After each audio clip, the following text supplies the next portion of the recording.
Itu matlamat. Kemudian apa yang perlu kita ingat lagi, yang keempat adalah tentang kematian. Ingatlah bahawa kematian mungkin datang pada bila-bila masa.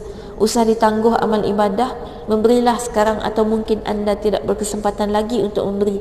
Ketika itu penyesalan tiada bererti lagi. Baik, jadi kalau kita nak bersedekah, memang yang perlu kita ingat adalah mati. Baru kita akan tinggalkan semuanya. Satu sedekah yang agak besar nilai dia, wakaf. Wakaf ni kalau kita pakai isi borang wakaf RM10, tumpang-tumpang wakaf orang, itu masih tak kita kata tak merasa berat lagi di hati kita.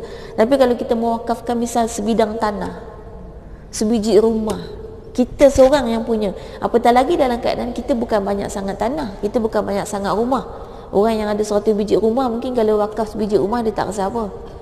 Tapi kalau dia wakaf 50 biji rumah, baru dia mula rasa. Baik, bila mewakafkan sejumlah itu, ketika itulah sebenarnya ada sedikit bukti bahawa kita telah mula meninggalkan dunia.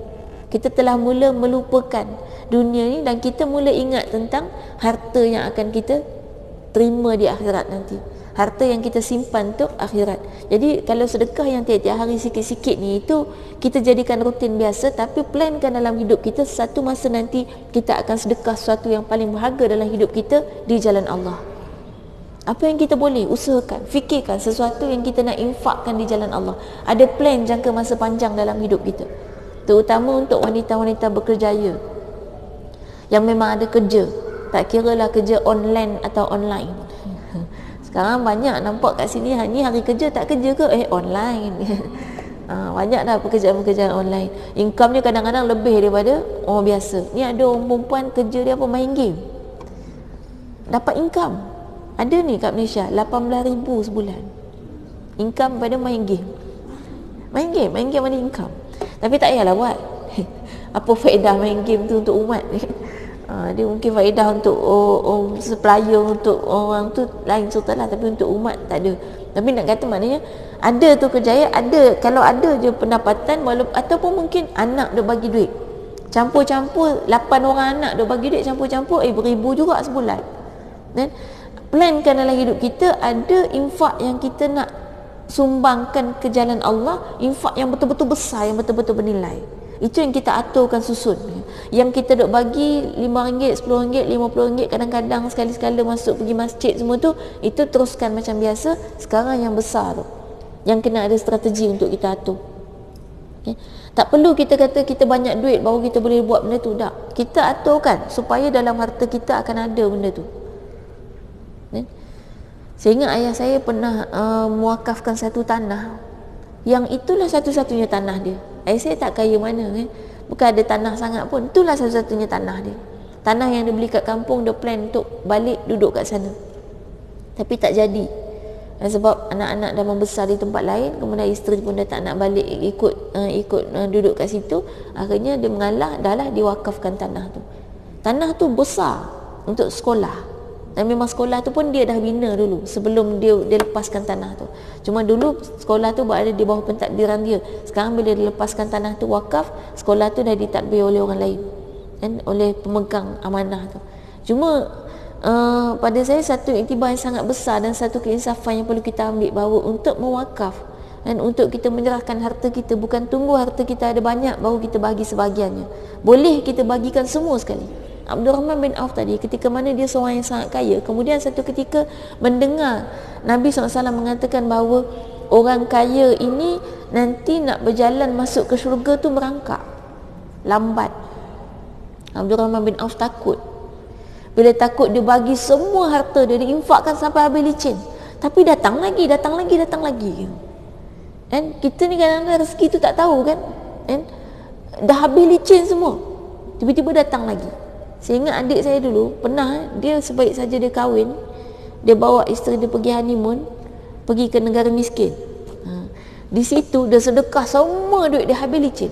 Tinggal RM10 je dalam akaun bank tu, dia tarik semua. Tinggal RM10 awak tak boleh tarik. Kira miskin lah papa kedana balik Malaysia. Tapi lepas tu datang lagi gitu. Kan dia macam orang kadang-kadang rezeki tu Allah dah tentukan gitu.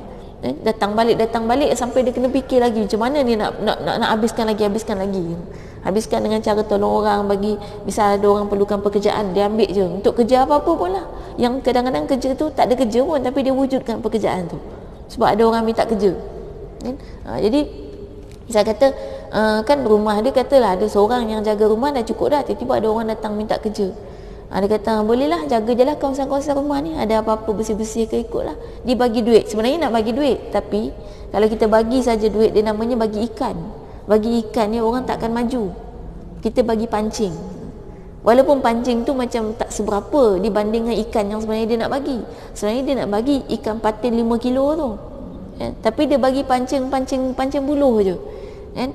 Tak payah buat apa sangat, tapi kau akan dapat ikan besar, sebab sebenarnya nak bagi, tapi itu konsepnya kan, bagi pancing. Baik, jadi itu kita katakan rezeki. Jadi Abdurrahman bin Auf pun sama, bila dia habiskan semua, tujuannya supaya miskin balik. Dia tak mahu, dia takut kalau masuk syurga lambat, padahal tu ceritanya masuk syurga tapi lambat, dia tak mahu, dia takut tapi kemudian Allah bagi lagi. Sebab itulah dia terus infak semakin banyak, sebab kebimbangan tentang memiliki harta.